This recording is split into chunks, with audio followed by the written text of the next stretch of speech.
to stop what you're doing and listen. Hello and welcome to episode 71. I am MOSH. So this past Thursday, May 7th, my grandma passed away, which is obviously sad and it sucks. It wasn't a shock though, like it wasn't sudden. Kind of saw it coming for a little while, so you kind of get like mentally prepared. And that is why I kind of missed a few days on videos. The other sucky thing is we can't have a funeral right now because the cemetery won't allow it because they consider it a gathering, and with the virus going around, they just won't do it. So we have to wait, and we don't know for how long. But the thing is, we know to keep distance from each other. Like, my family's done a very good job of the whole social distancing thing. We're not stupid. We would stay away from each other than those of us that have to carry the casket. That'd be the only time any of us would be close.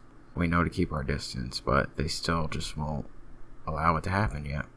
It was my grandmother on my mom's side, so my mom's mom, and of course Sunday was Mother's Day, so the timing of that is just not great. I just really wish people would listen to these medical experts when they tell you to stay home and just like take precautions and wash your hands and wear masks if you have to, and gloves and just all that stuff, so that we could just move on from this as quickly as possible. Because apparently some of the protesters out there that didn't want to stay at home ended up catching the virus, which, good, they deserve that. You get what's coming to you. And I hope they suffer so that they know that it's not a joke. Because everything's about to open up again really soon, and when the second wave of this hits, it's going to hit even harder than the first one, and then we're going to get put on quarantine again, and it's going to last even longer than the first time, and people are going to get mad, and they're going to get restless, and it's just going to be chaos.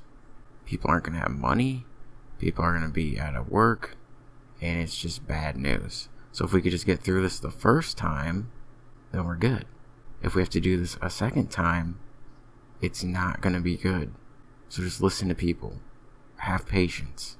And it's not just going to magically go away. Viruses don't just go away. That's not how they work.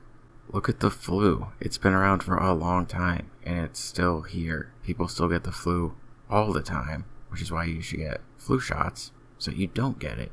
The coronavirus is here to stay, which is why this needs to get under control until there's a vaccine or a coronavirus shot that can prevent it.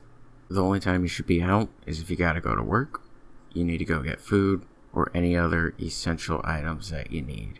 That's it. Don't go to the store and say, ooh, I think I need to buy a t-shirt today. Oh, these nail clippers are on sale. I think I'm gonna pick them up. No, you don't need it. My grandma deserves a proper funeral, and she's not getting one. I don't really know what else to say on that, so I'm just gonna move to football, because I'm gonna talk about sports. It's been 2 months since we've had sports, and I'm feeling it. I'm a competitive person.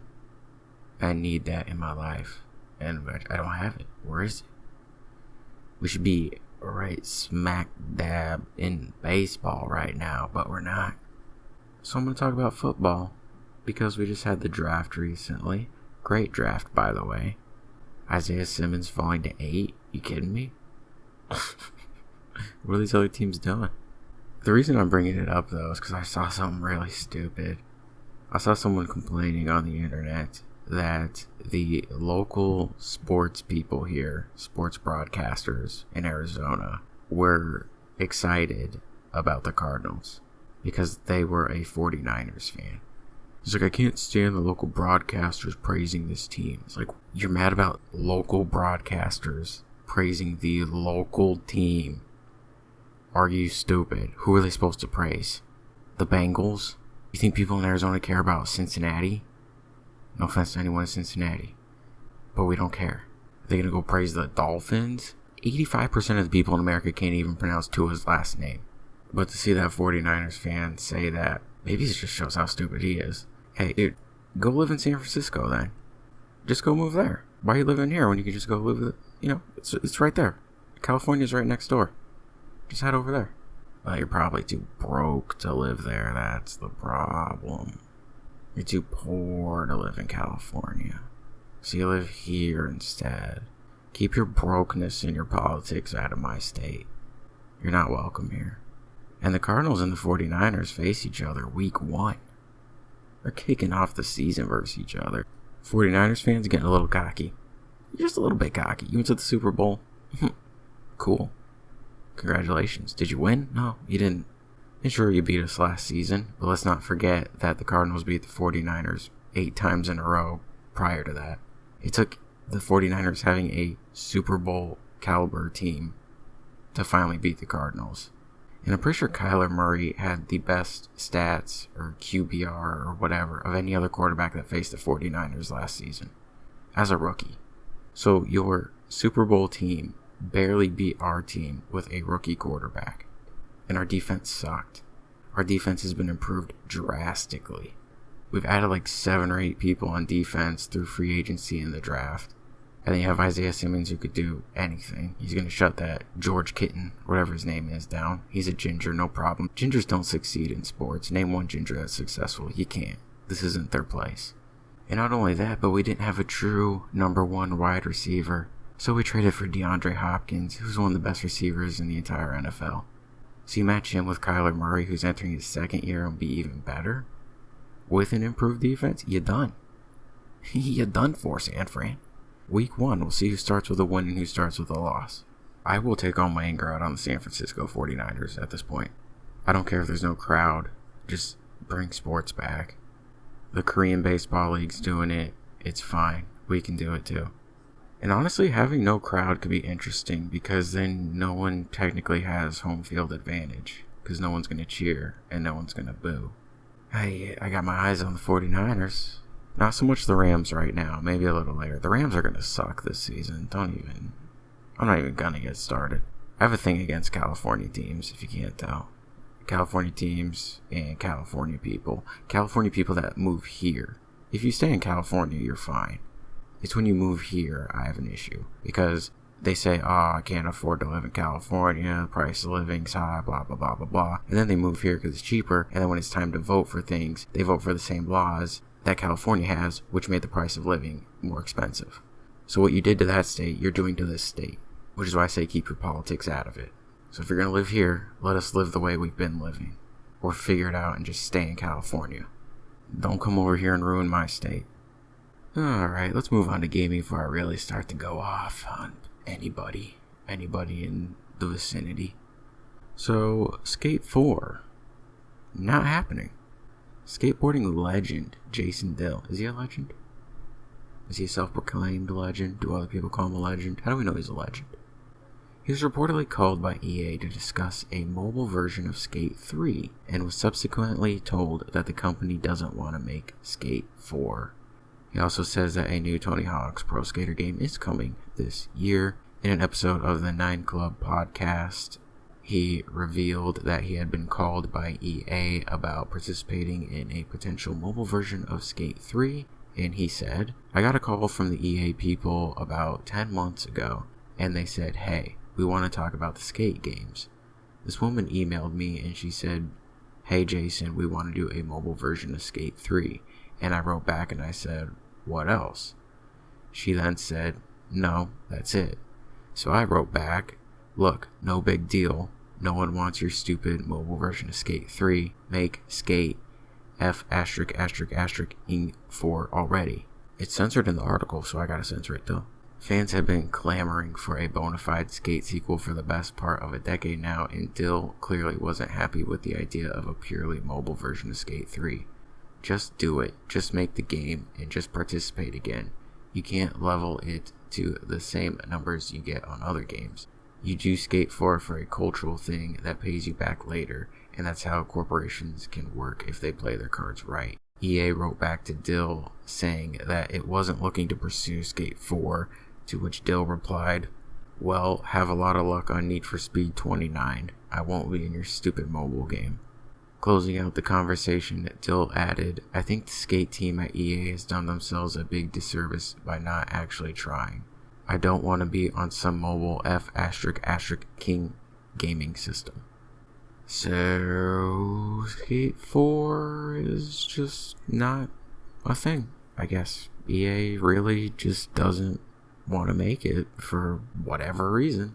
There is a game coming out soon on consoles called Skater XL, which is kind of like Skate. I think it's harder though, control-wise, but it might be worth looking into. I think it's out on PC already, but it's coming to consoles this summer.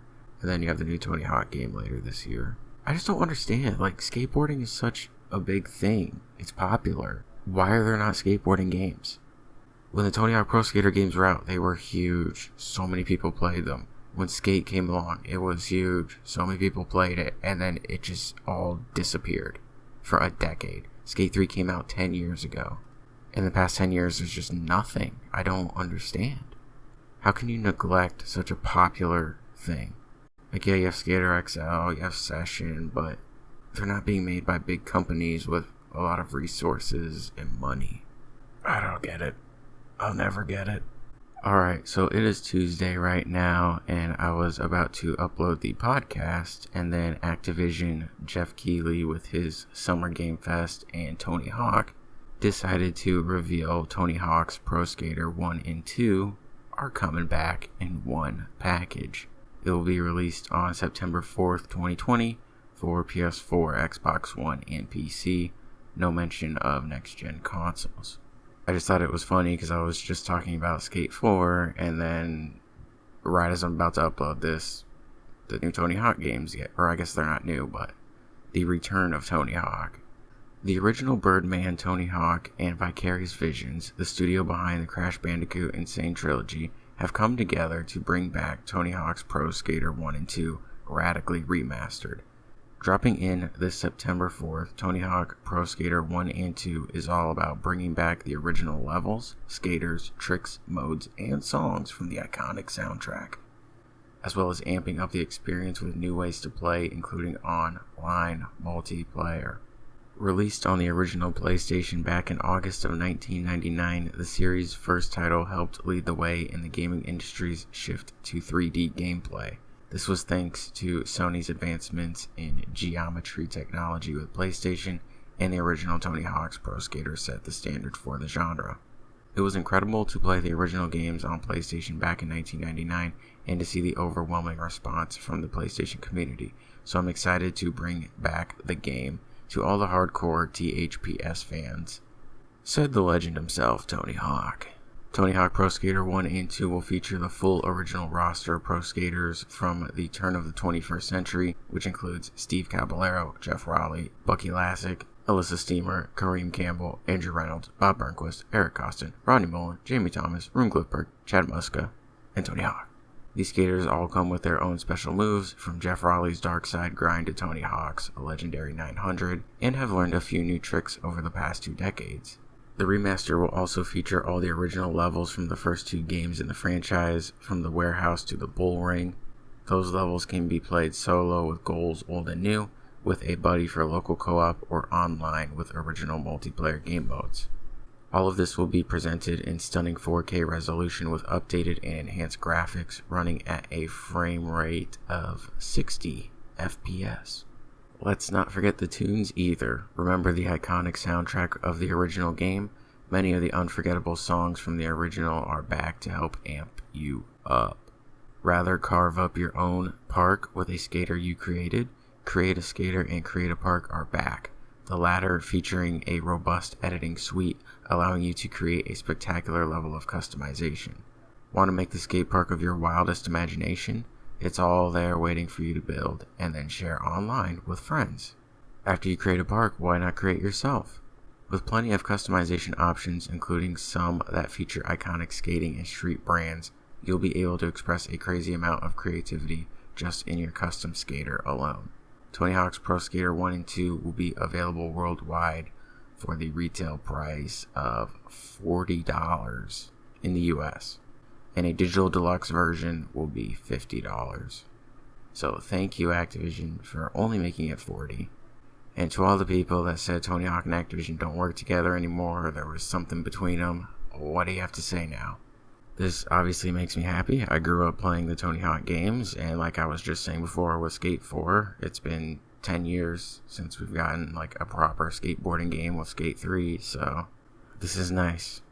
And then it adds online so we could play with friends. The original soundtrack for like that extra nostalgia. Like, man, it's gonna be good.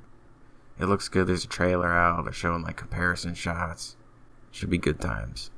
And I think I manifested this because I was just talking about it, and then boom, right before I upload the podcast, it gets revealed. What are we gonna manifest next? Resistance Remastered. Okay, moving on, we had the Inside Xbox show where they were going to reveal gameplay, the first ever gameplay from the Xbox Series X. And people were not happy because gameplay? I didn't see much gameplay. Maybe a tiny bit, but whew. Boy, did they mislead people on this one. Let's just go over what was shown first. Assassin's Creed Valhalla. We were supposed to see the first gameplay. Did we? Saw some different, cinematic camera angles, but gameplay? Not really. Saw things that were in engine, which is nice, because then you get an understanding of what the game will look like, but it wasn't gameplay. And you can see the dislikes on their trailer.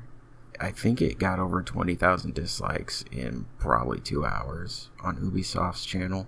But I talked about Assassin's Creed last week, so I'm not going to talk about it anymore. Bright Memory Infinite. This game actually looked kind of interesting.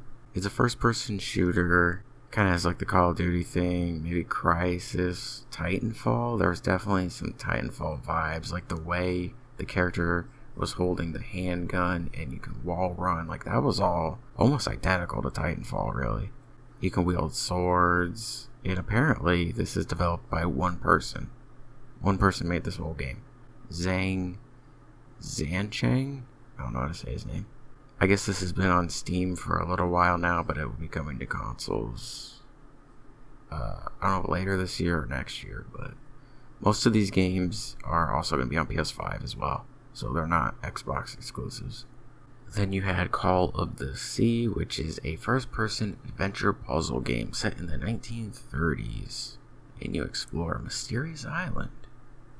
That could be an interesting game. I like those types of games, so I might keep my eye on that. Then you had Chorus, which I didn't know it was pronounced Chorus because the U was a V. But apparently that's what it is. It is a single-player space combat shooter coming out next year. Yeah, there's no gameplay in this. It was an announcement trailer, and I don't even know what's going on. But gameplay, though, because that's what Microsoft said, you're going to see gameplay. Then they had Dirt 5, which is like Dirt 4, which is like Dirt 3, which is like Dirt 2, and then Dirt, but this is the 5th one. It's a racing game. I don't think I need to describe a racing game. After that, you had Madden NFL 21, which is like Madden NFL 20 and the previous ones, but it's Madden NFL 21, so it's going to like look better, but it'll probably play the same. And then you had Patrick Mahomes there talking about it. Mr. Mahomes, my Mahomie. Does anyone call him their Mahomie? I would if I was friends with him, but I'm not friends with him. And EA said if you buy the Xbox One version, you will get the Xbox Series X version of the game for free. So the upgraded, whatever. Next was Scarlet Nexus. It's like some anime-looking game. I think you fight flowers. I saw the dude destroy a planted flower. I don't know what that flower pot did to him, but he was not happy about it. And then there's like beings that look like flower plants. I don't know. It's Japan. I can't figure them out.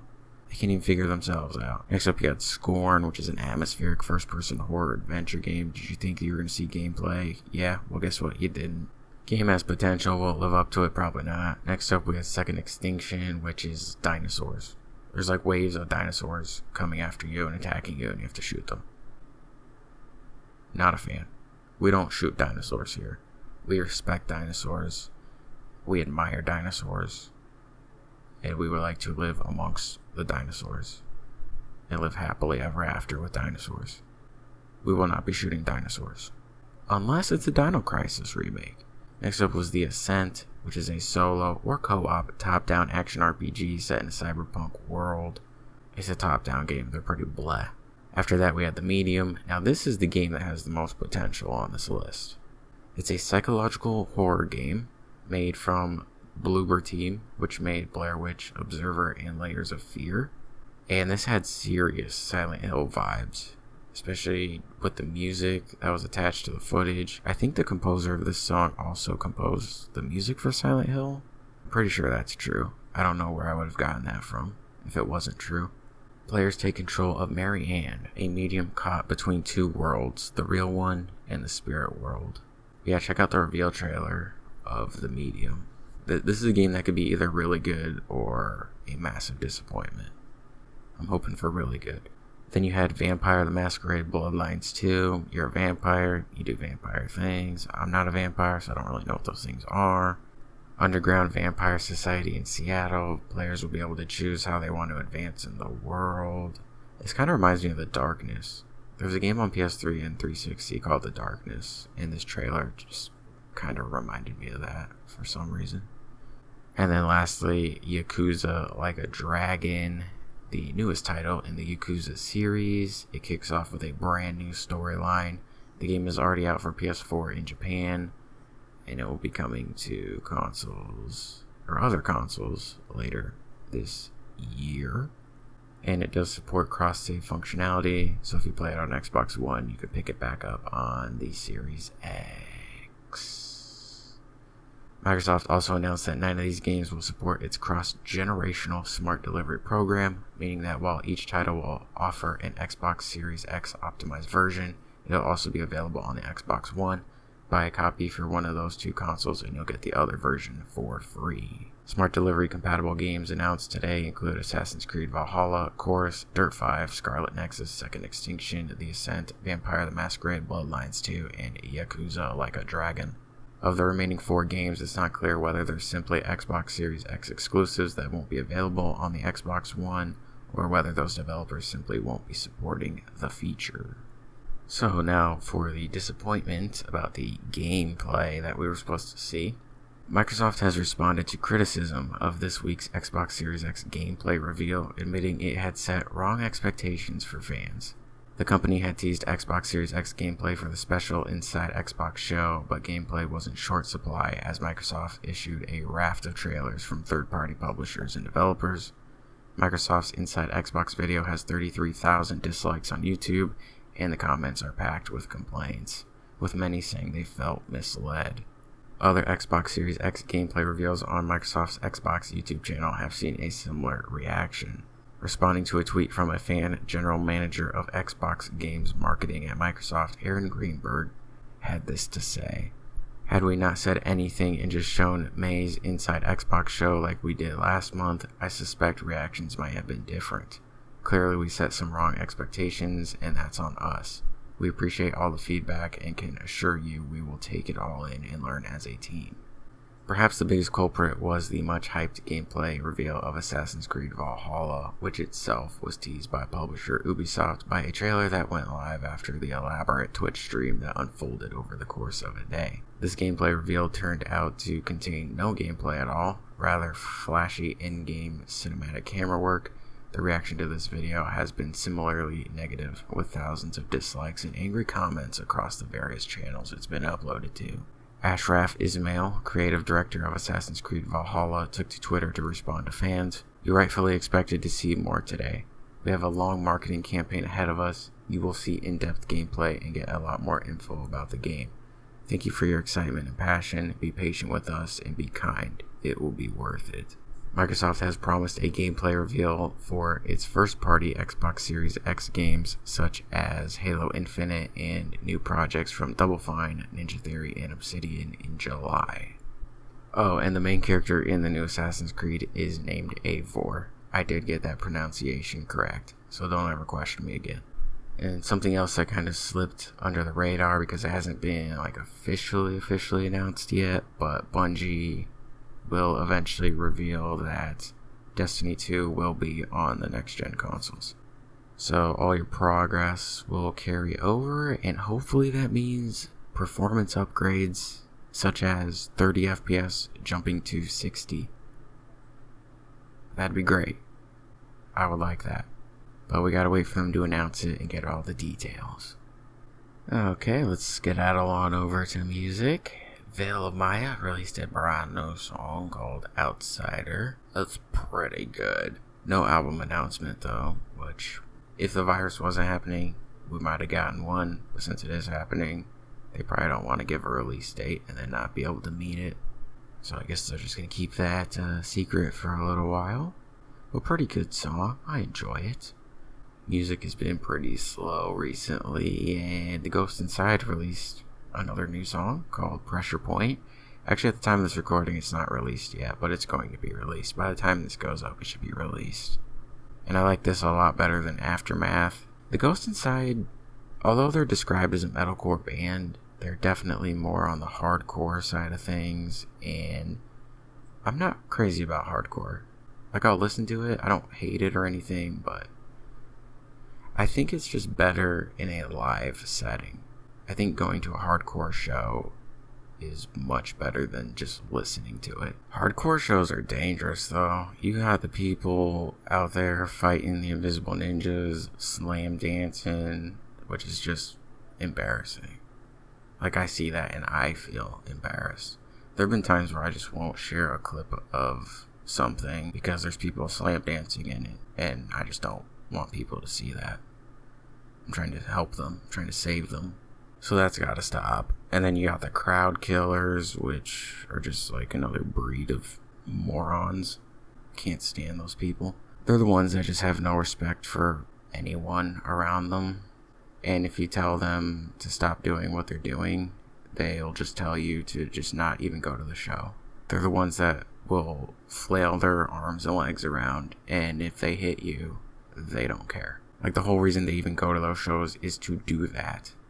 They want to put people in harm's way, which is the name of a hardcore band as well, because of course it is.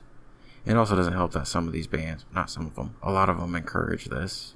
But yeah, dude, if you don't want to possibly get punched in the face, just don't go to a show, dude.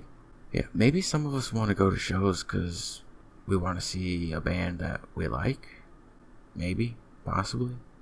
Not get drop kicked in the face. The whole idea of going to a concert is that you feel good on your way to the concert, and you feel good coming home from the concert. Not you feel good going to the concert, and on the way back you have a broken nose and 10 stitches on the side of your head. So if you're a crowd killer, maybe you should stay home.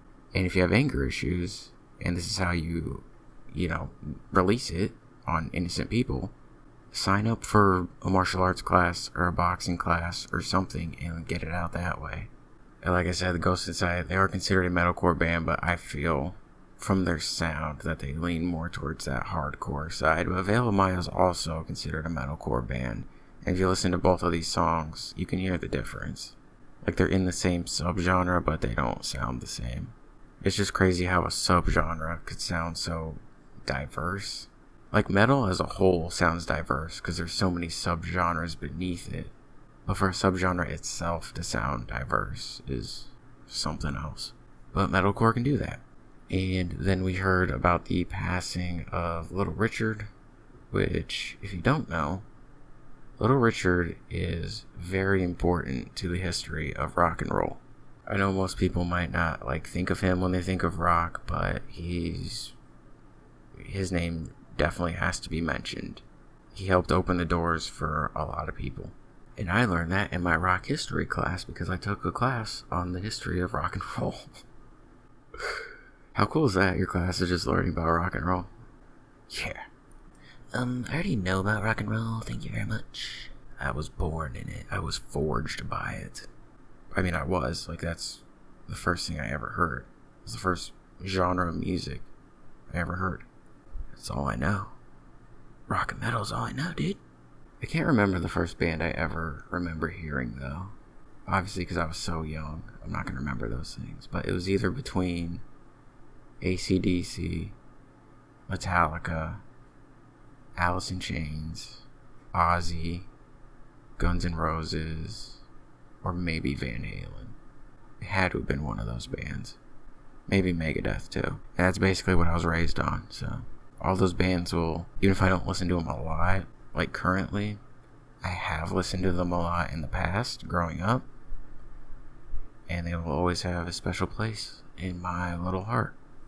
Moving on to the weekly pick of the week, I am going to switch it up. Not music this week. Mostly because I said everything I recommend is music related, so I set out to find something that was not music related. The problem is I haven't seen what I'm recommending. I'm just assuming it's good. It's a documentary about Bob Ross, so I don't see how it could be bad. But yeah, I haven't seen it yet. I will eventually watch it. Just haven't done it yet. If you don't know who Bob Ross is, then I don't know what you're doing. One of the greatest human beings ever, maybe, possible. He's a painter. A very jolly fellow.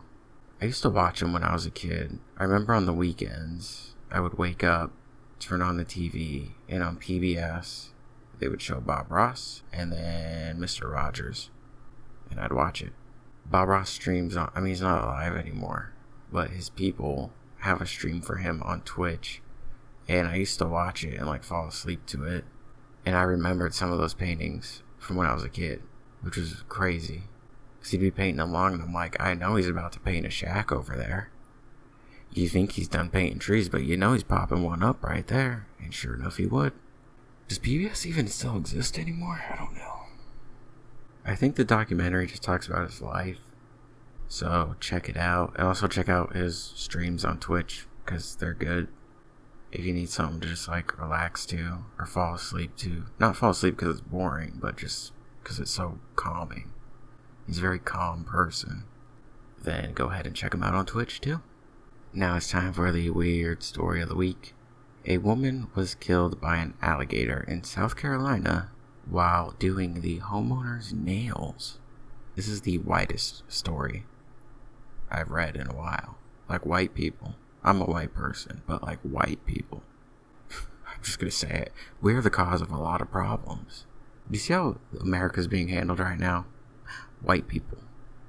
Every single one of them. Just think about it. Columbia, South Carolina.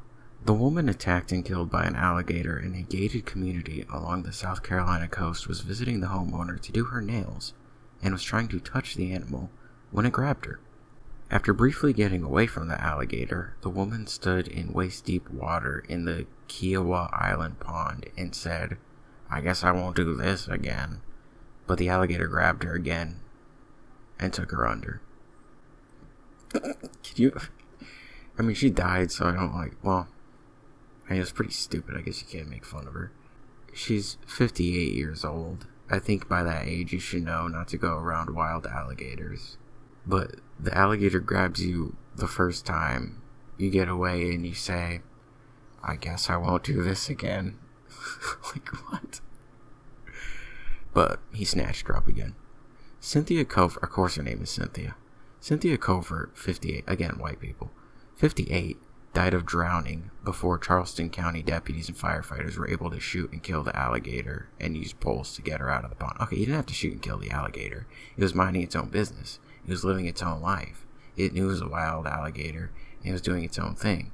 And then Cynthia had to walk on over and cause issues. Alligator didn't want issues. Cynthia wanted issues. And now the alligator has to die because of it? Ridiculous. Covert came to Kiowa Island, the gated who cares if it's a gated community? You don't gotta state that twice. We get it, they're rich. Just because you're rich, you ain't smart, because clearly you went to go try to pet an alligator. Anyways, she gave the homeowner a manicure. Woo. The woman told deputies Covert typically was professional in her salon, but was relaxed and excited at the home, talking about her boyfriend's visit from Tennessee, and brought a glass of wine with her. White people. Her name's Cynthia. She's doing the homeowner's nails, talking about her boyfriend from Tennessee, sipping on some wine. White people. Covert saw the alligator while working on the woman's porch. When Covert finished, she started taking pictures of the alligator. The woman and her husband started screaming for Covert to get away from the alligator because they saw it grab a deer a few days earlier. Covert said, "I don't look like a deer," and reached to touch the alligator when the animal attacked. This is why I don't feel bad for making fun of her. Like, you cannot be that stupid. This isn't even Florida, it's South Carolina. That's close enough, I guess. The husband and a neighbor grabbed a rope and threw it to Covert when she surfaced and stood in the pond. She grabbed the rope and said, "I guess I won't do this again." Famous last words. But she was suddenly pulled under by the alligator. Deputies and firefighters looked for her for 10 minutes before her body surfaced. The alligator took her back under once. When the alligator surfaced again, a deputy shot the animal in the head with his 9mm handgun. Covert's leg was severely damaged, but an autopsy determined that she drowned. See, the alligator didn't even kill her. She drowned. How's this cop going to live with himself, knowing he killed an innocent animal? Covert was the third person killed by an alligator in South Carolina in the last 4 years. A 90-year-old woman walked out of a Charleston nursing home in 2016 and was killed. A 45-year-old woman walking her dog was fatally attacked on Hilton Head Island. Is the dog okay, though? Also, they're all women. Okay, so women have an issue with alligators, apparently. I guess if you're a white woman, your fate might be sealed. Alligators are coming. Before these attacks, South Carolina had never recorded a person killed by an alligator. In all South Carolina's history, not one. But in the last 4 years, these 3 people. How dare you? And that was my new segment called, What Are White People Up To Today? Besides walking into Subway with a rocket launcher on their back, but I guess that's a story for another time. And that was in North Carolina. Maybe we should just lump the Carolinas up with Florida and just consider the 3 to be one big state. Anyway, that's going to do it for me this week. Thank you for listening. You can check out the links in the description to all the other services that this podcast is available on. Links to Twitter, Twitch, and Discord, along with the music and weekly pick of the week. With that said, I will talk to you guys next week. Stay safe. Later.